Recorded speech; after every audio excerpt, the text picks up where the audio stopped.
You guys get a good opportunity to spend time with family?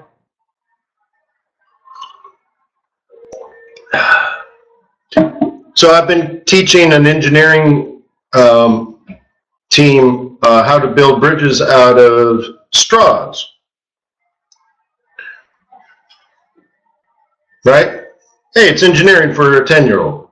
Cool. So last year we spent, I don't know, we built at least 100 different designs of bridges. And you get 50 straws, 1 meter of tape, and it has to hold 110 grams of weight. So as far as the farthest span wins, right? So anyways, we tried 100 designs last year. We won the regional tournament, but then we went to the state championship and lost easily, got our butt kicked. Just better designs, right? So this year I coached my son and another teammate, because the other guy graduated middle school.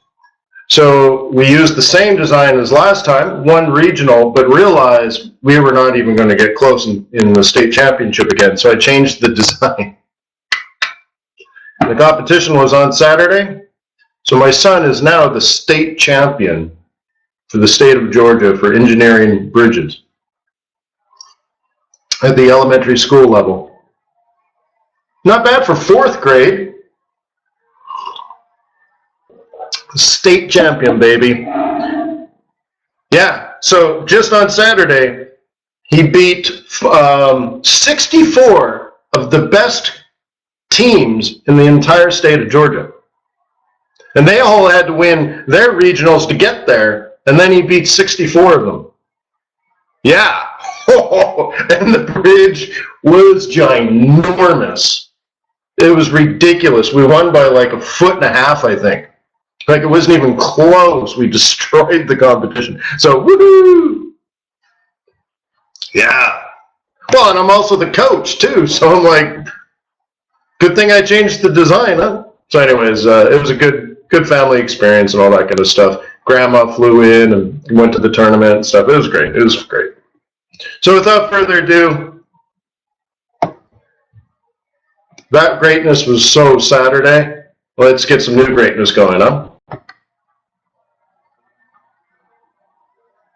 Come on, YouTube.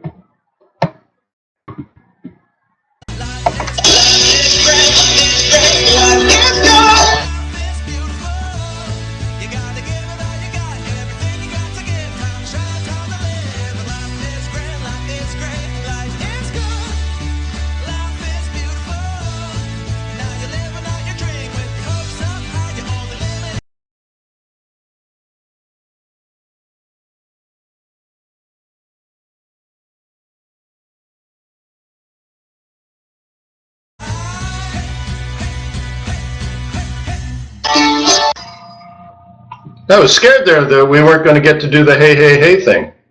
So anyways, it stuck.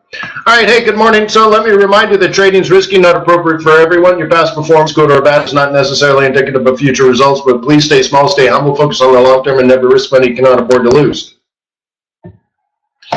My name is Wayne McDonell. I'm the Chief FX Market Strategist for TradersWay.com. Thank you very much for being a client. We appreciate you. We work hard for you. We want to give you fast execution and low trading costs and high caliber customer service if you ever need it. And I'm a form of customer service if you think about it, because we want you to survive and succeed and thrive and be profitable so that you trade every day, every week, every month, every quarter, every year, year after year after year, decade after decade. And as a service provider, we're in business. That's it. So we want to make sure you're in business. We want to make sure you're in business every single day, trading as a successful Forex trading business. And so if I can earn your respect and loyalty, maybe you'll choose us for your prime brokerage when you're ready to trade real money.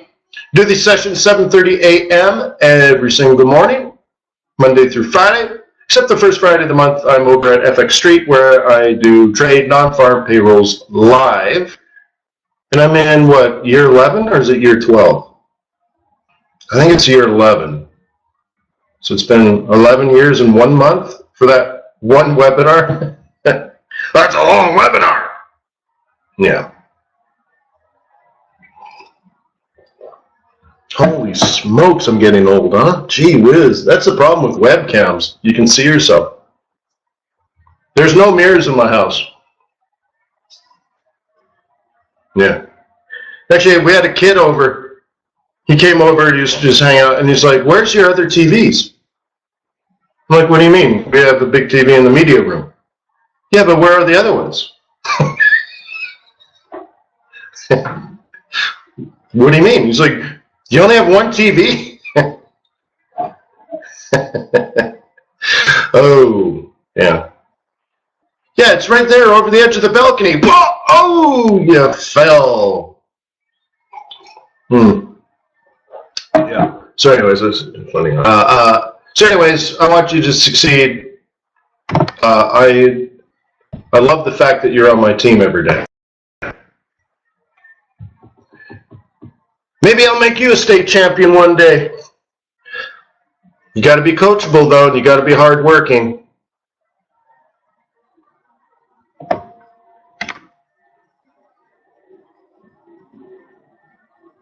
Why would I show that little creep my office? My kids are not even allowed in my office. Yeah, bloody 9-year-old. All right. So anyways, all right, so we got some trading. So what is it that you do like the first day of the week?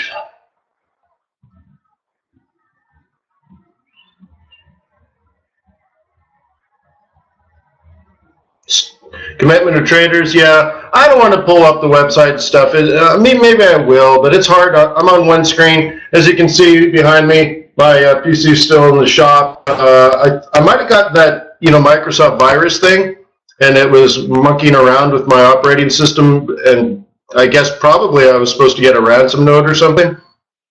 But I took it into the shop before the big thing on Friday. So I think it was in the shop Tuesday or something, right? So he monkeyed around with it, and he's like, I think it's a virus, and it's just, there's weird things going on all over the place. And he's like, can I wipe it? I'm like, yeah, just wipe it. Just make sure the video card drivers are going to work, but just wipe the whole thing. I don't care. It's not a toy. I don't have, games on it or something, right? Just wipe it. So anyway, so he did that over the weekend or whatever, so I should be picking it up, but yeah. So anyways, I still got a single screen right here that you're looking at. I don't want to get into that, but why don't we look at the swing trades, right? Let's just go technical today. So guess what? Sunday afternoon, guess what I was doing?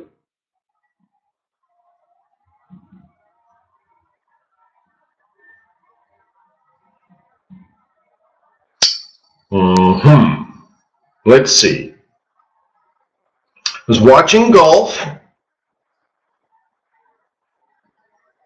smoking a cigar,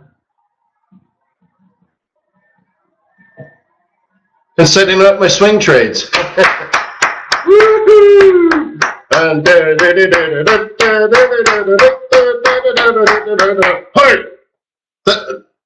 Look, you gotta love being a currency trader. You know what? And I don't think of it as a burden. I open up the charts, and I get new pivots, and it's exciting. I'm like, boom, yeah, awesome, right? Swing trade, time to trade. It's what I do. It's right. It's in my DNA. All right. So let's take a look at what it. Okay. This was in a buy zone. I didn't trade it because I'm not really, I get the euro thing, and we did talk about it a couple of months ago.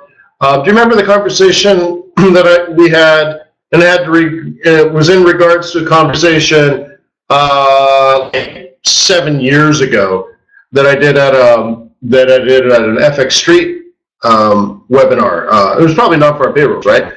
And I was at that point, because FX Street's out of Spain, I pulled up the Spanish stock market, and it was down 78.6%. And I'm like, I asked people, do you think it's going to go to zero? Do you think the Spanish stock market will literally go to zero? Every public company in Spain will be bankrupt. or worthless, let's say. And everyone's like, no, no, no, no. I'm like, so why don't you just buy the Spanish stock market and put it in your will, give it to your grandchildren? Just buy it. Does anyone remember that? That was a long time ago. This was, I think it was like probably 2009, 2010. Well, does anyone remember the conversation we had like 2 or 3 months ago about that old story? Because it had to do with the stock market in the United States being, while we were at an all-time high, right? And the thought process here is, what kind of value are you going to get if you buy the U.S. stock market? My wife's giving me, motivation. It's not grief. Motivation. We got a pile of money that she wants me to put into the stock market. Like, she's like, nah, just do this. Do it all yourself. I'm like, I get it, but I don't want to buy anything. I'm like, I wanted to buy things 7 years ago, right? I don't want to buy things now. So the question is, if you were a fund manager, because, my money is like any other fund manager, right? Like, so if you were a fund manager and you had some money, you had a pile of money, would you be plowing it into the U.S. stock market right now? Everything's good economically speaking. The economy is doing fine. Companies are profitable. The future looks pretty good. Ryan says no chance. Well, it's like saying, in, let's say, 2003, you didn't want to put money into the stock market because it was expensive. You didn't want to buy Google at, $30 a share. You didn't want to buy Apple at, $88. Like, $88 for one share, right? Remember all that kind of stuff?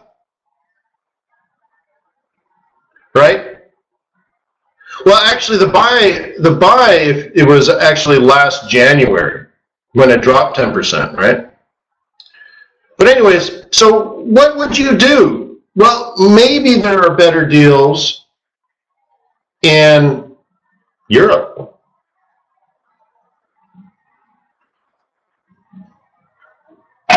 Just price-wise. Yeah, they got some problems, but do you think things are going to get worse in Europe than they were 3 years ago?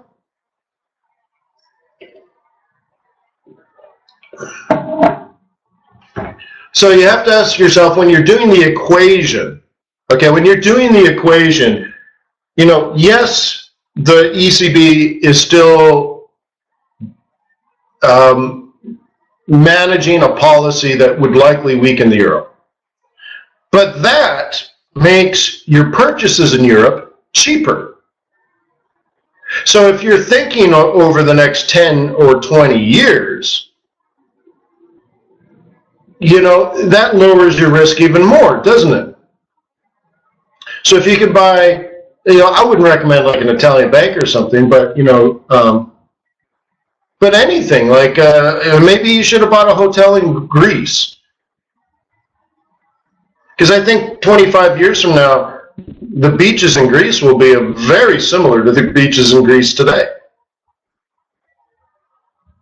So maybe you could buy a hotel when the owner is bankrupt and the euro/drachma is worthless, right? So I don't know. So I think big investors have been going into Europe over the last year and getting involved, buying some assets, and this does drive up the euro. Even though the central bank is sort of devaluing, the reason they devalue is exactly for this reason, to entice people to take the chance.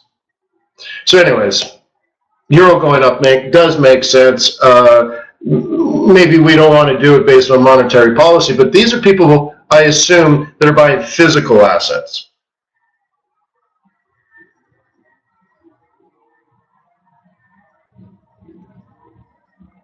Yeah, Heidi says, you recall that I didn't even look at euro yen because I was bearish on both. Well, okay, yeah, it's true, and I still am, and that's why I didn't trade this one.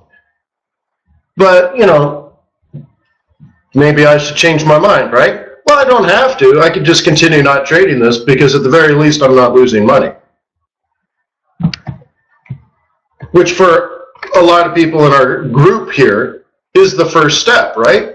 I always focus on that in the very, very beginning. Identifying the trades that you tend to do that lose money, and we just stop that right away.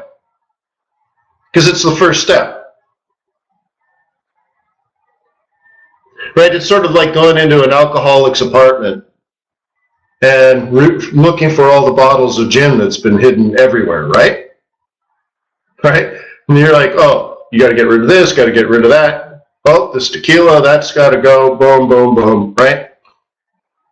Yeah, and mouthwash. And so it's the same sort of thing like, oh, what are you doing over here? Oh, okay, you stop that now. What are you doing over there? And stop that now. And what is this all about? We got to kill that, right? So anyways, in this case, I'm just simply removing it because the upside is I don't lose money. The other upside is I don't feel good trading something I don't like. Happy birthday, TL. I don't like trading things I don't like and then losing money because it feels twice as bad than just losing money, right? Because money is just money. You lose money, but losing money doing stuff you don't like to do, worse. So anyways, but that was a buy zone. If you wanted it, it was beautiful. I looked at it and I'm like, oh man, it's euro yen. Oh, I don't want to take it. USD yen. Okay, let's zoom in here. Okay. Life is great. Life is grand. Life is good. What do we want to do here? This is a buy zone.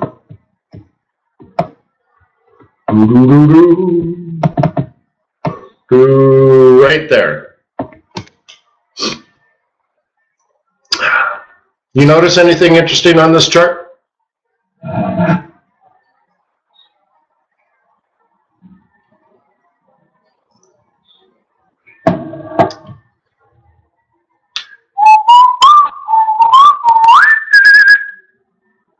Monthly M4, yes, and right, and Shug, is it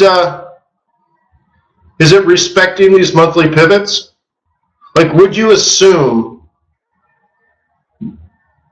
institutional market participants are using monthly pivot points in their analysis of this USD yen pair? Yeah, I would agree with that. I'm like, boom. Somebody's playing those monthlies. Cool.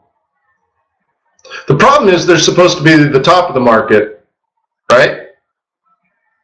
So it kind of muddles things, but nonetheless, they're using them. What else do you notice?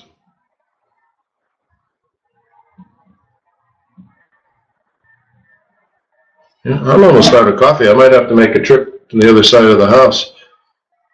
It's a bit of a walk, but sell zone. No, I see what you're saying. No, that was last week. Because you're saying because we're between the MR2 and the MR4. Well, we were there last week. So whoever got out was supposed to do that last week. Role reversal, technically, yes. Yeah, absolutely. Do you see a limit order?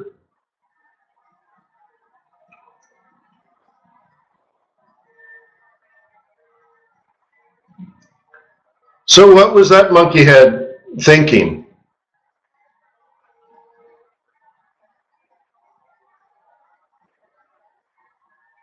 What was the plan, Stan?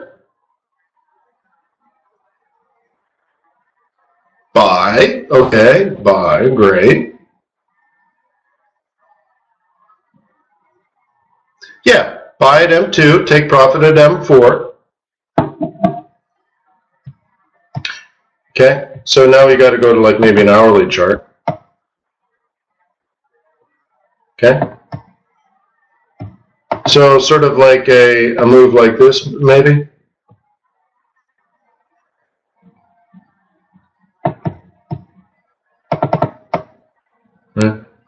So basically a 618, right?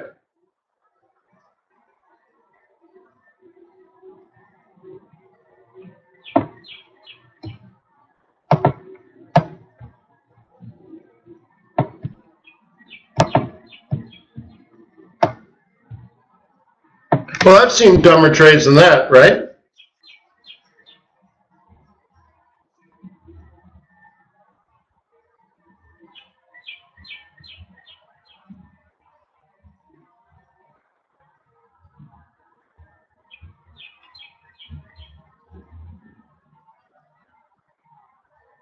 Well, Peter, you'd be able to see it here. Okay, this is just a working order. But, you know, there's a lot going on here, right? Like, you can see that I didn't just simply pull the trigger. I threw down a limit order and waited, right? Okay. Like, I could have, and I thought about it, and I probably should have, but I didn't. So, I mean, I can tell you one thing and do another, but, you know. But what actually happened? I want you to look at this line, really. I'm going to go from here and make it look like a 618. Like that. Okay? That's what I was thinking, but look what actually happened as well.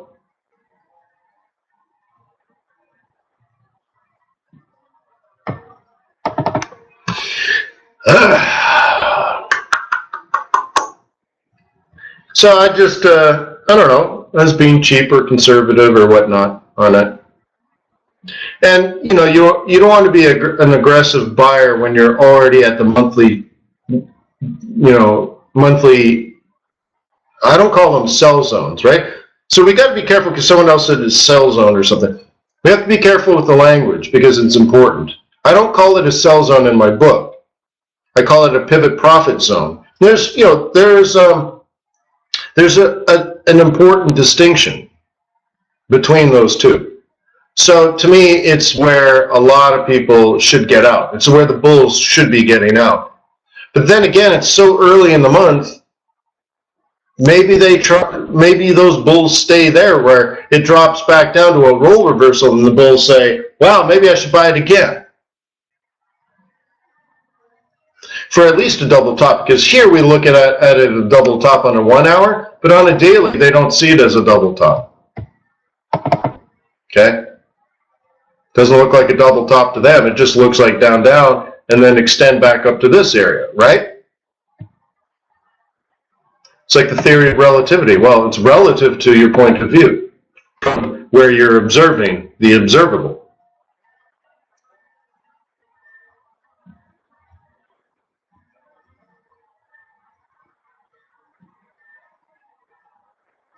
Okay? So anyways, that's just that. Aussie,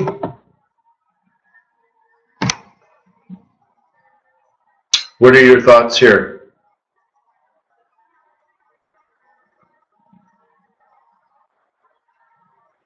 Where did we open? Buy zone or sell zone?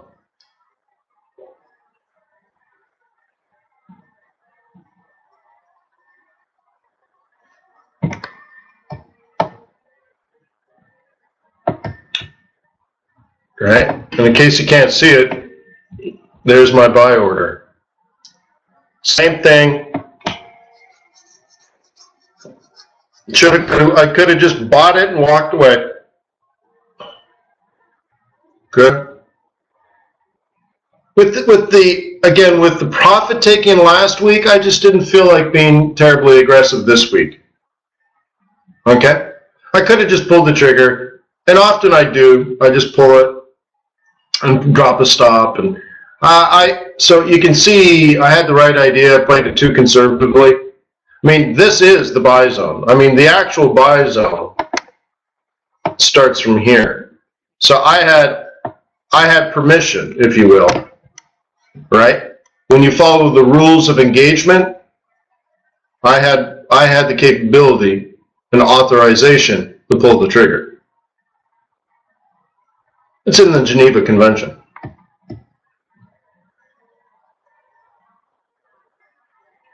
Hey, I read a great quote about trading and investing over the weekend. You have to rise early, work hard, and strike oil. I love it. I forget who said that. Like a Rockefeller or something like that.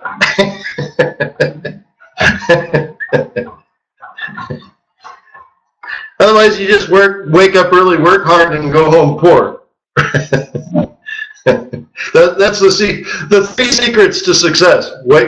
Rise early, work hard, strike oil.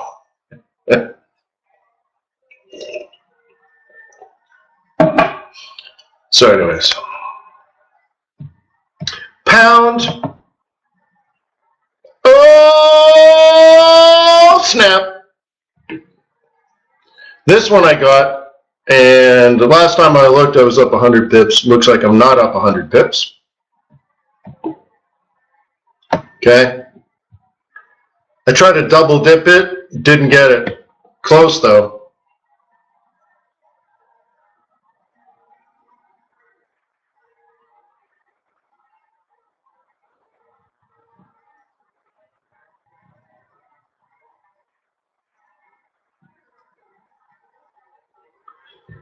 You watched a documentary about what?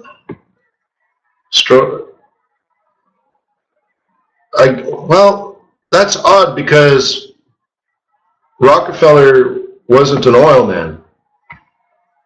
Am I thinking of the wrong guy? Yeah. Yeah, Rockefeller, right? He wasn't an oil man, he was a kerosene man. He owned refineries. He wasn't a wildcatter.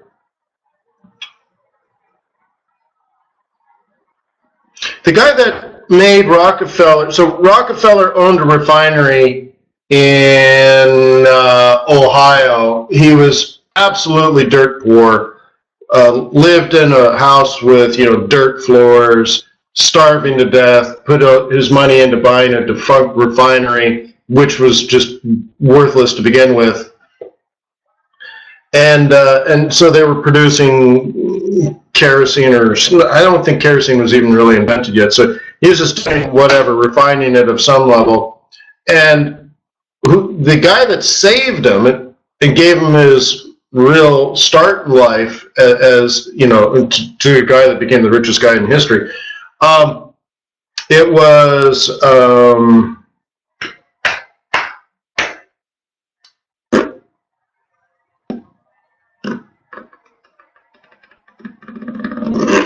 hang on, let me think.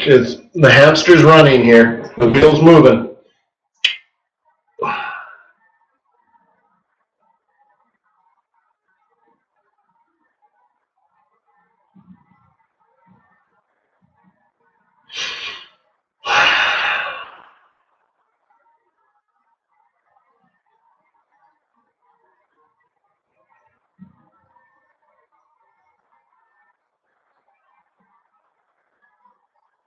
Man, it's eluding me.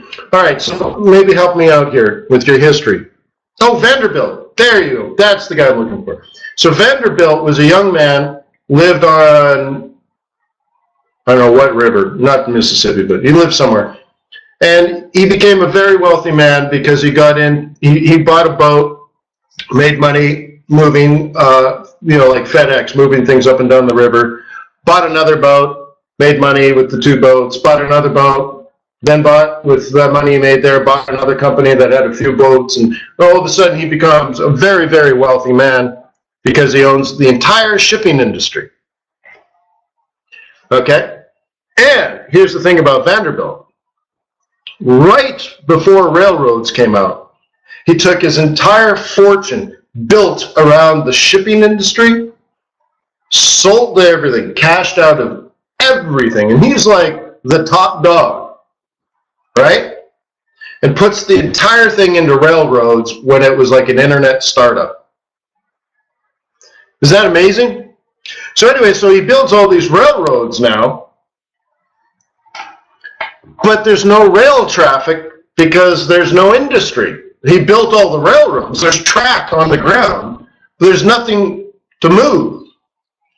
You need freight. So he started contacting these little refineries, and here's Here's Rockefeller absolutely bankrupt with this pathetic little refinery, and he was dead broke when he got his hands on the refinery. So I mean, he was desperate. He was destitute, like no joke. Vanderbilt comes in. He's like, "I see you have a refinery." Uh-huh. Hey, we'll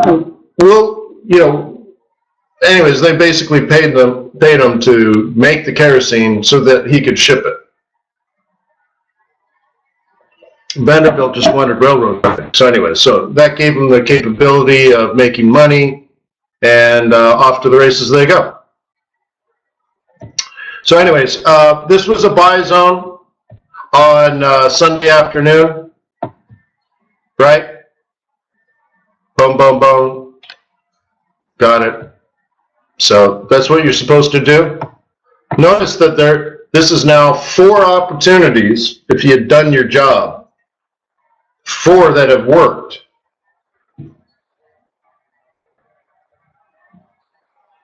What would you do if your price open? Well, yeah. I mean, yeah, that's the thing. You gotta then. So I think what you're saying is, what if you're bullish, but it opens above the central? Then if you're still bullish, you need to then use moving averages. But your swing's dead because it's so overbought, you cannot rely on the same ideas. You're buying overbought, it's likely to go higher, it's a little bit riskier. I'm not saying you can't do it because you can make money, but you still, you still should take profit in the pivot profit zone, right? I mean, so it's just, it's got more risk associated with it. And maybe you need to then revert to monthly targets instead of weekly targets. You probably want to manage your stop a little bit more actively. It's not a set it and forget it thing, because you're already kind of like, if you're almost to the R1 already and you're just buying it now you're buying it at resistance. See? So you better actively manage that stop, even if you're aggressive and you believe it's going to blow through the R1 and maybe go to R2 or even beyond. Well, but those are still resistance levels where you're buying, so you need to manage that risk but more actively by moving your stop more quickly or more often. Hua? Okay. CAD, you tell me, am I expecting oil up or down?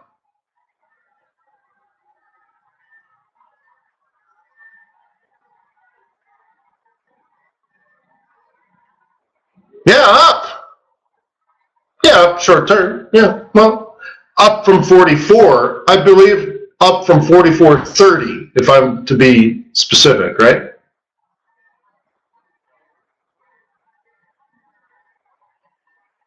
So how would that impact CAD yen?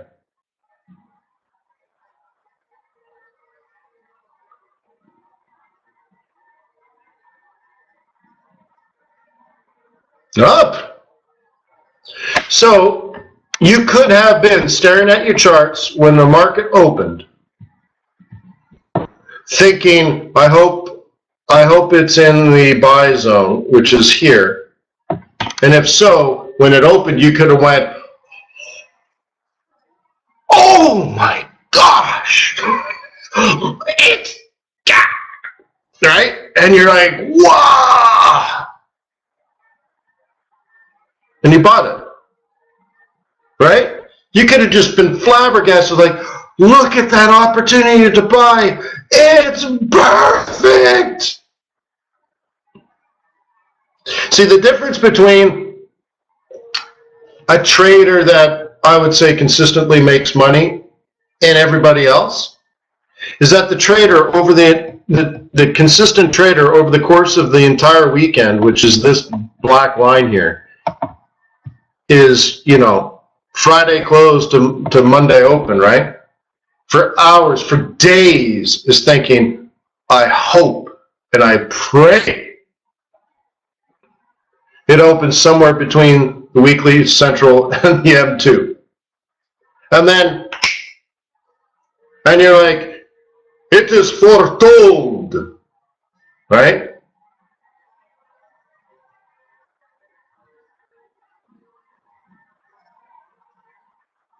So,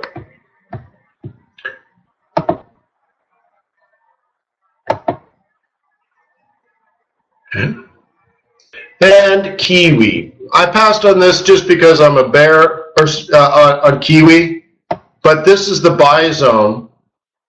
And the best price you can hope for when buying as a bull is right here.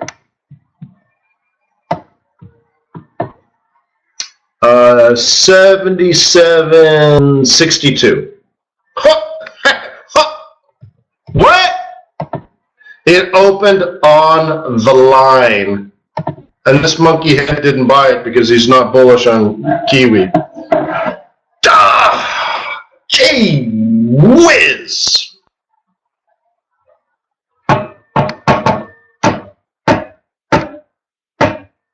Son of a gun.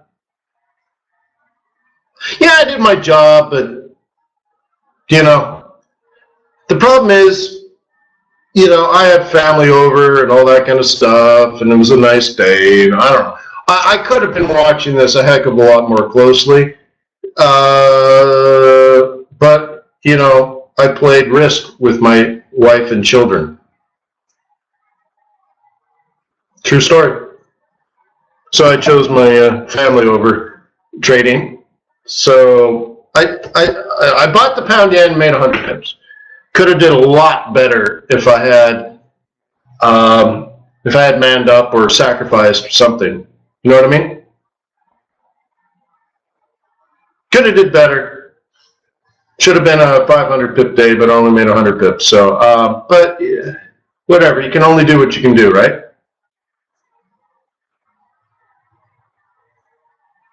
Do you think where are the cyclones? Sorry, bro.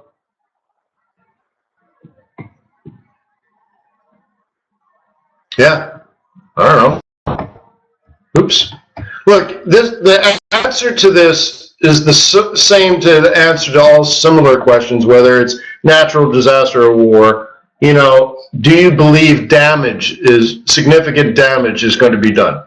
So, like, China and Japan yelling at each other about islands. What? Meaningless as a currency trader. Okay? China sends a missile towards Japan in regards to the dispute in the islands. Oh, yeah. Now we got a problem. The market's going to roll. Or the market's going to be volatile, right? But the talk and stuff, talk's cheap. Nobody cares. Right? It's not going to push a $1 billion portfolio manager to dump his positions, even though he's got like a 20-year outlook for some of these investments. He's not going to dump it over talk, right? So same thing like cyclones. All right, these are dangerous things, right? If it hits New Zealand, yeah, you better be ready and pay attention to the reports coming in. Is it significant? Is it going to shut down their banking sector? Is it going to destroy their cows? You know, what about the Shire, right? Right? So just pay attention. Is it going to disrupt the supply chain of goods and services, including money, right? Financial system. So, right? Yeah, well, Nuno says, yeah, only if it impacts them. So find out. That's your alpha. So I don't know. I don't know the answer. But if you think it's killing cows or knocking over, you know, automated milking machines, right?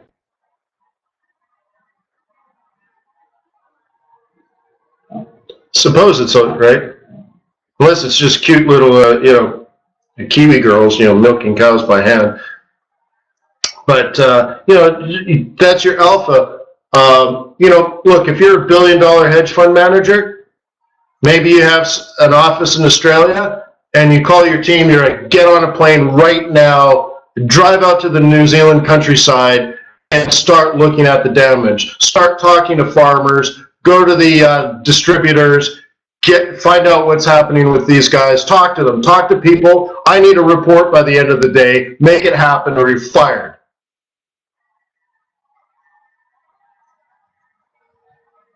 Yeah, Nuno, right, that you bought Kiwi. So, well, you're supposed to. I mean, anybody can do that. But there's no alpha there. Right? Look, right? Anyone that knows how to swing trade, anyone that took the swing trading course would buy that. Or could have, let's say. But there's no alpha there. It's just, that's what you do. Your alpha now is to outsmart the market. That's just what the market does. That's just called trading. You know what you're doing. If you don't know that, then you're just simply by definition an amateur, right? You don't know. So when you know what to do, that's what you did. Great. Okay? Because I don't look at that as major Kiwi news. Maybe it is. I look at it as yen. I mean, all the yen moves, all the yen pairs did the same thing. So great. So, you know, the alpha now, what you're alluding to, you could say, well, the cyclones were not as bad as they could have been, and all right. I mean, it's cool thinking, right? And look, and if you had a billion or billions to invest, right? Let's say you charged a 1% management fee on your $10 billion portfolio. How much money does your firm make? Just in management fees. What's your revenue? 1% per year of 10 billion.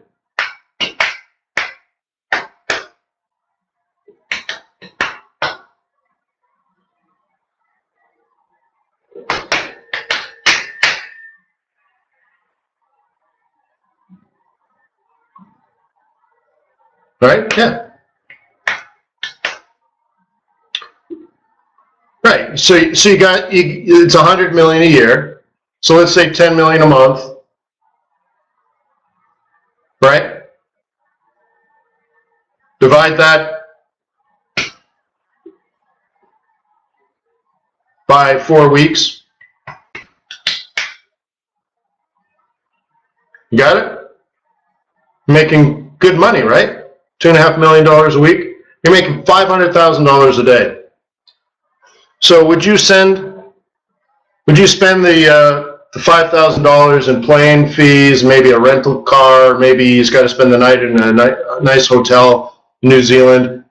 You know, would you drop the $5,000 and fly someone out there to talk to dairy distributors and get the lowdown? How are your farmers doing? Or how are your your dairy farmers doing? How is the cyclones? Have you heard anything? Right?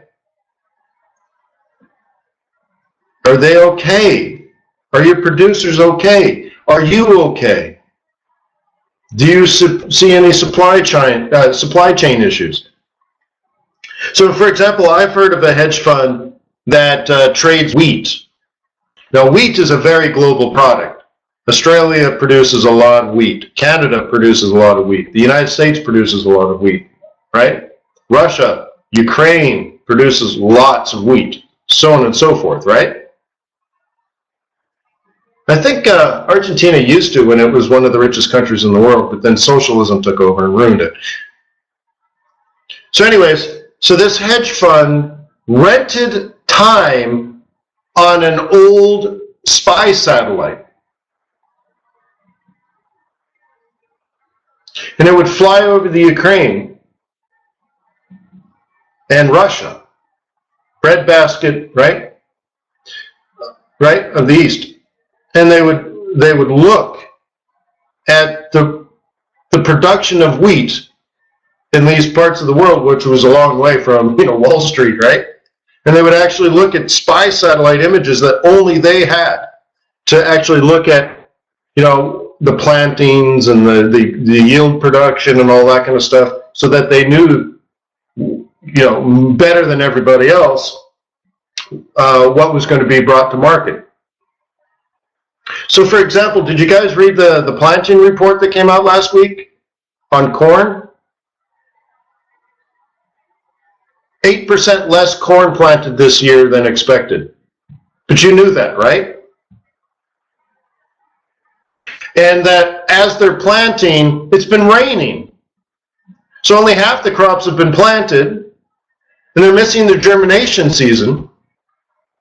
So if things don't go well, some of these farmers will actually have to replant, reseed. And this could not only lower production per acre, but if they don't germinate as effectively because it's too wet in the spring, then the yield per acre, not just number of acres, but the yield per acre may be less than average. Which means average non-informed people will be shocked to find out in September there's going to be a shortage of corn. Huh. Corn prices are going to go up. And nobody knows. And I feel really bad for these people. I feel really bad. It's like, well, geez, all you have to do is you do your homework, right? Did anybody spend more than 1 hour this weekend doing fundamental homework of any kind to do with any part of the financial investing industry?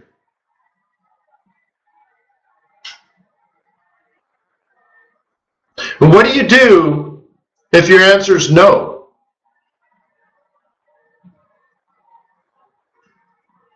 You better admit it that you need to do something more, right? I don't mean technicals though, I mean fundamentals. The markets, the charts are not moving on the weekend. I mean, okay, you can review your own trades. Okay, but again, that's a given. You don't review your own trades? What's wrong with you, right? So I'm assuming all of that, but did you spend any time on the fundamentals? Ryan spent a lot of time Bank of England and stuff, right? Right? Good. But like I said, so here's me doing my research on the corn, right? Reading about corn. Smoking my cigar. Got my laptop open, got golf. I'm outside. I have a sun's sail, so I'm in the shade on a warm day. The lake is sparkling, the birds are singing, there's a slight breeze. Fantastic, right? It's Mother's Day, I had a nice breakfast. And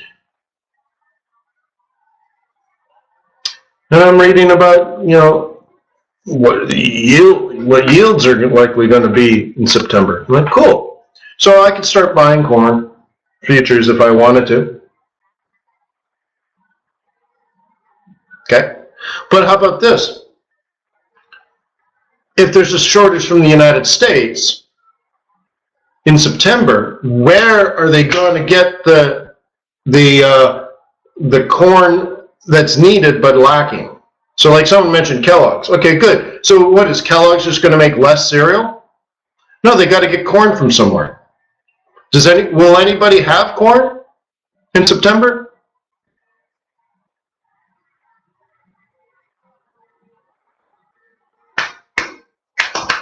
Who else produces corn? Not Canada. So anyways, you might kind of figure that out too.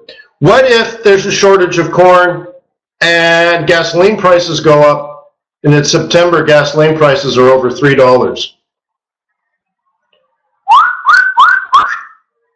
Demand for ethanol goes up, corn prices go up further. Okay, so I don't know, just like I said, cause and effect, cause and effect, cause and effect, cause and effect. Some people are astonished when things happen, right? Like the shaman comes out and makes the sun go away, even though it's noon.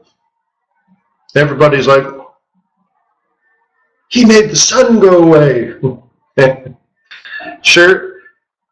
It's sure nice to have done your research to know that it was going to be a solar eclipse today. Okay. Well, can everybody read that post and give feedback to Ryan? Ryan doesn't, do wimpy posts. So why doesn't everybody read about it, think about it, and leave a comment?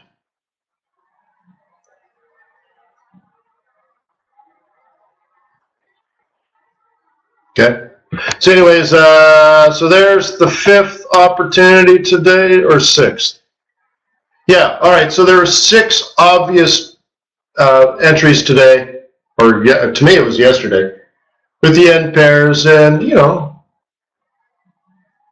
you should be, could be making money.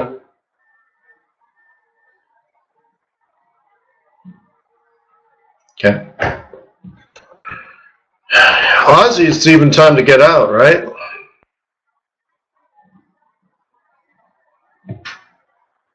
So that's that.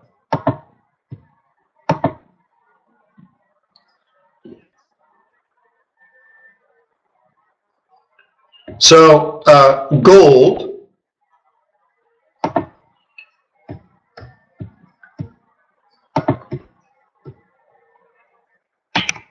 So I'll tell you something. Just keep it between you and me. About a week and a half ago, I was telling someone that wanted to buy gold, $3 billion worth of gold. And we were having the conversation, and gold was at 1225 or 1230. It was, I think we're back in here. It might have been 12, you know, somewhere in here a couple of weeks ago. And I said, no. It's going to drop to 1217, and that'll be the bottom for the month. True. It's true. Like, no. Don't worry about it. No, it's going to drop to 1217. Just don't worry about it. No. Trust me. So I can't wait to follow up today and say, so, you know, I saved you $300 million. What do you think?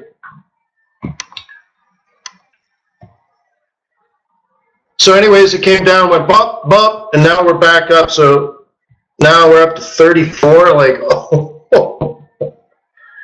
Woo-wee!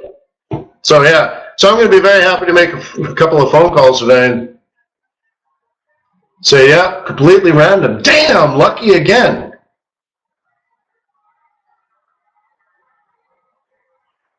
All right? So I might be somebody's new best friend. You know how best friends have nicknames for each other? Yeah, my new nickname is 300 million. That's a pretty good week, huh? All right, so anyways, love it, just love it. So it's up big. Yeah, make the sun disappear. Love it. So, yeah, that's a pretty name. Hi, my name is 300 million per week. What's your name?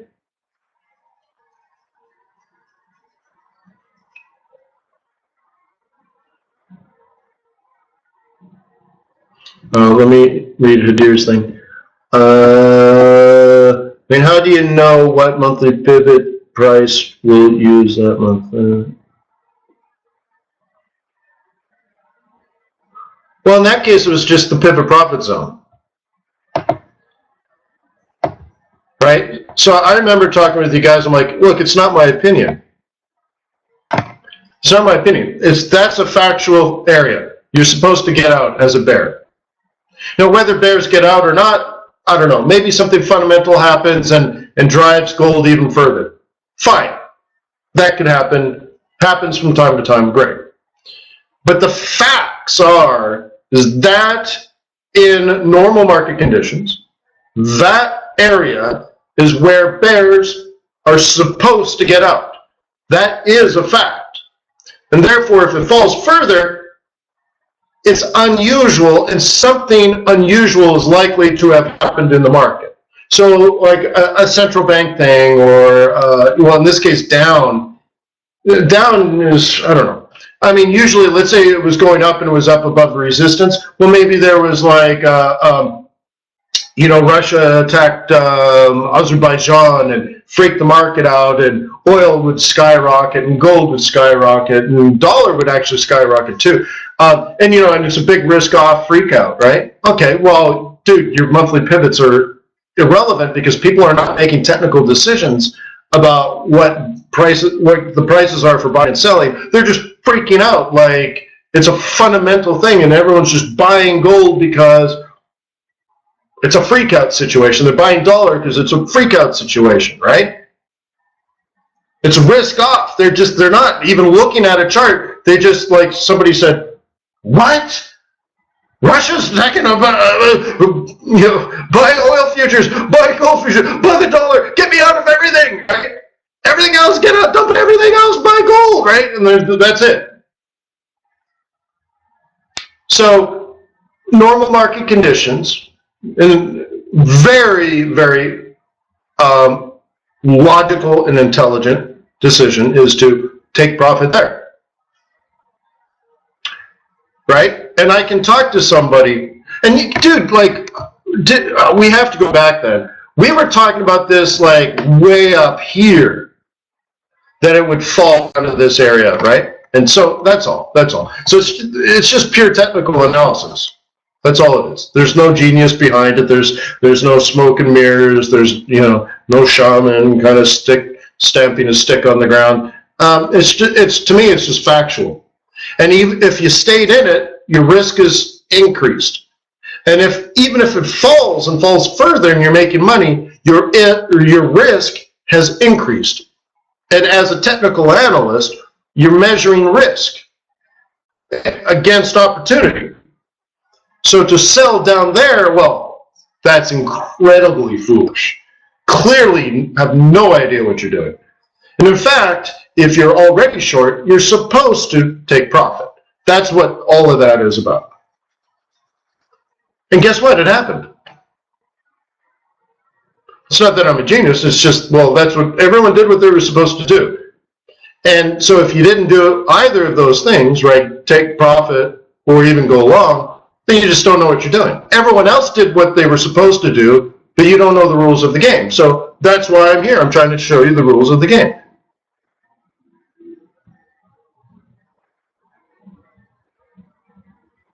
Okay? Easy peasy lemon squeezy, right? So, like, let's talk about CAD. I think it was 2 weeks ago now, right? I looked at this chart, and it's been up and up and up. We talked about it for days, so I don't have to spend a lot of time on it. It opened up in the 55. It's going to double drop, right? Double top. That's it. It took me, what, less than 1 second to do that analysis. Right. But we talked about it here. And it was factual, right? Was there hoeing and humming? Oh, it might do this, it might do that. No, like, no, it's supposed to double top. That's it. It's, and then we look at oil at 44. Yeah, oil's supposed to go up. So this should come down. I mean, like, really, like, right? Like, just, there it is. Yeah, oil's going to go up. Yeah, gold's going to go up. Yeah, CAD yen will go up. Yeah, this USD CAD's been up for weeks and weeks and weeks. Yeah, it's going to come down. Just, right? So again, what this should indicate to you is that you can learn this and obtain the knowledge and use it to your advantage, right? Look at the swing this morning. Look at the target.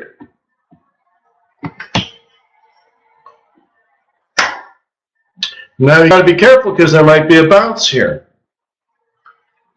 Because, right, all the swing traders that took the swing trading course know that this is nice, but also dangerous.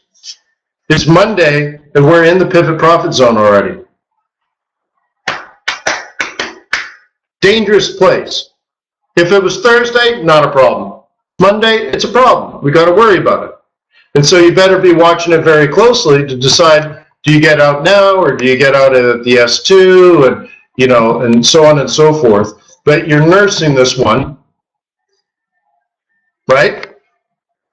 And there may be counter trend, there may be a second chance. I mean, so now you got to do your work, right? You got to do your job. But at least you're not guessing anymore, right?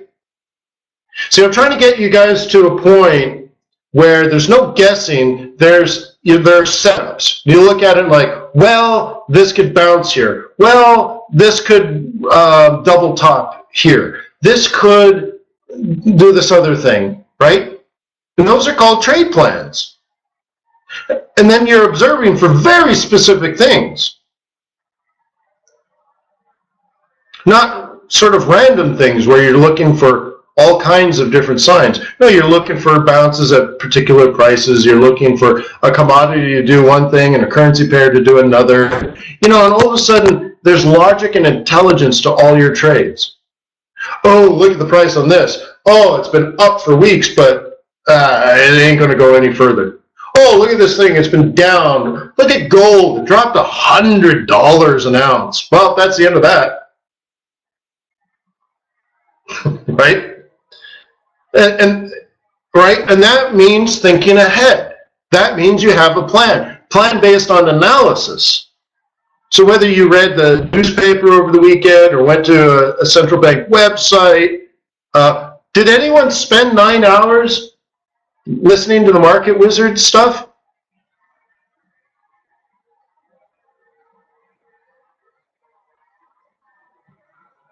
Horace at 4.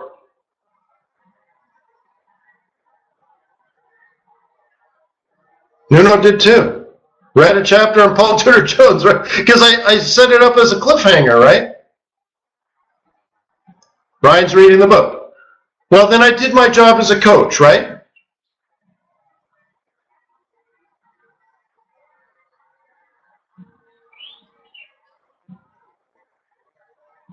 Brian ordered it.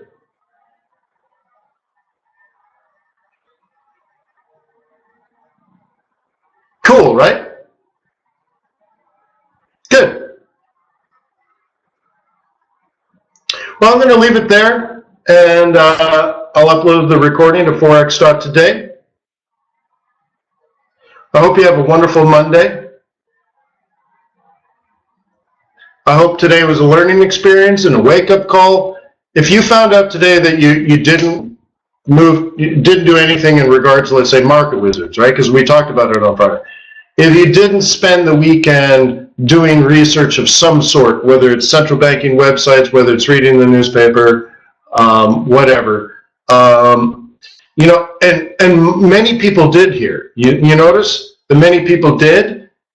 I think the most important thing is, what if you didn't change your behavior this weekend, even though you were given the wake-up call to make a change, right? And we're talking about changing the gray matter and rewiring your brain, right? We've talked about these things. Actual physical and chemical changes in your brain need to happen, right? Which means you need to change your behavior, you need to change your thought process. You need to be a better man, right? You make me want to be a better trader, right? So you gotta actually literally think differently. And to think differently, you have to like physically act different. So something like sitting down, and like I try to make it fun and I reward myself in my simple little ways. So sitting outside on a beautiful day, reading my reports, and I got golf going on in the background. I'm smoking a Monte Cristo from Africa to my African brethren. Yeah, it's got African tobacco leaves in it. I think a beautiful wrapper or something. Right, I got one here in the humidor.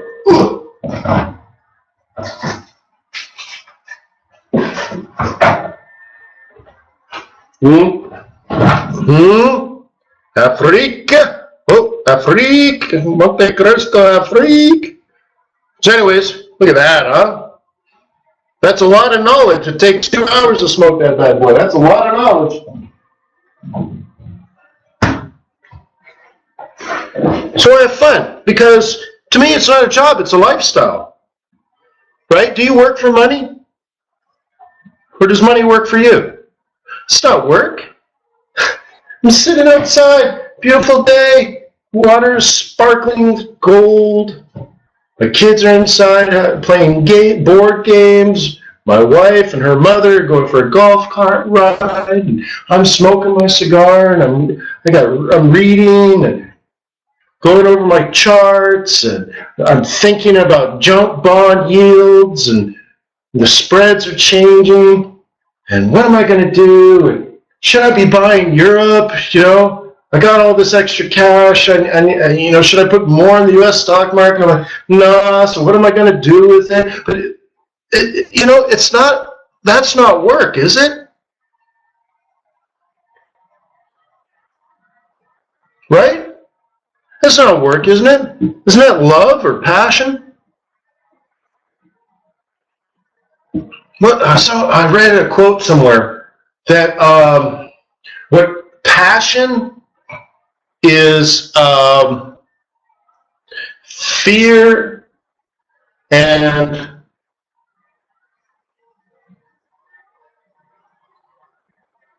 happiness or something. Oh, I wish I could remember. Maybe I'll look it up. But it was a combination of like happiness and fear. Like you love, or love and fear. That might be it, right? Passion is simply love and fear. You love being a trader and you fear that you will lose the opportunity to make this your career. So you just like, you throw energy into like, I'm going to just, right, consume. I'm going to completely consume the financial industry, not even just Forex, because you know it's a life-changing opportunity. And like, how dare you not succeed at this, right? Like there's fear in there, right? There needs to be some fear in there. So, you know, when the fear to me is not doing everything you possibly can, to just like not achieving your destiny. You're like, yeah, it was good, but never really, right? Like just the fear is not giving it 100% for me.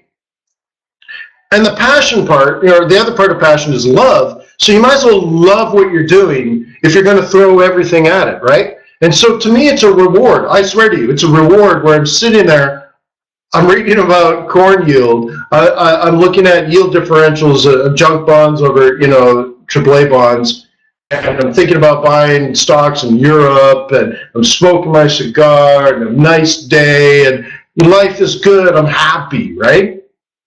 And so you have to translate those things. But I know I'm doing everything I can, because I am consuming.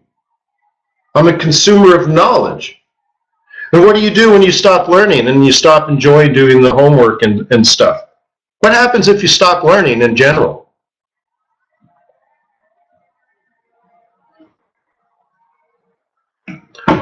Well, what happens to your brain? Right? Things physically happen. So on top of all this, you can also sign yourself up for a 4-year program at a major university, right? So you force yourself to continue to learn. You force yourself to eat new food, listen to different music or whatever, right? Teach 10-year-olds how to build a bridge. Teach 10-year-olds how to protect an egg with straws. Right? Last year I taught kids, 9-year-old kids, how to do mechanical engineering.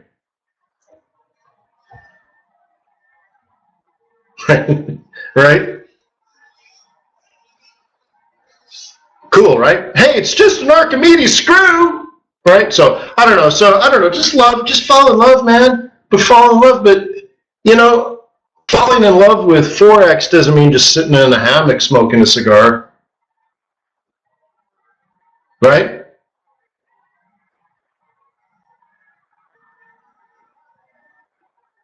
Right?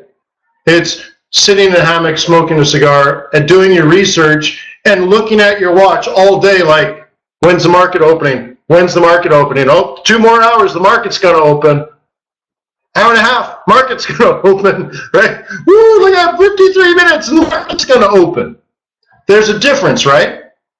And taking pride where you just have to say to your buddies, you know what? I appreciate the barbecue. Fantastic. I had a great time. But I got to go. Market's going to open 45 minutes and I need to get back there and be ready. Thank you very much for everything. Cheers. So, and thank you to you. Peace on earth. May the pips be with you. May our profits be above average. And will you please do me a favor and open an account at TradersWay? because there's only so much I can do to help you if you're just coming and going and not participating. You need to make a mental commitment. So to me, it's a mental commitment to have to go through and open up an account. Now, a demo's easy, just takes seconds. Great, it's a small commitment. But the next step to like opening a live account and submitting the proper paperwork and all that, that's an extra commitment. But I'm here every freaking day for you guys, right? Without fail, right? So I've committed to you. Take a leap of faith. Do it. I'll see you tomorrow.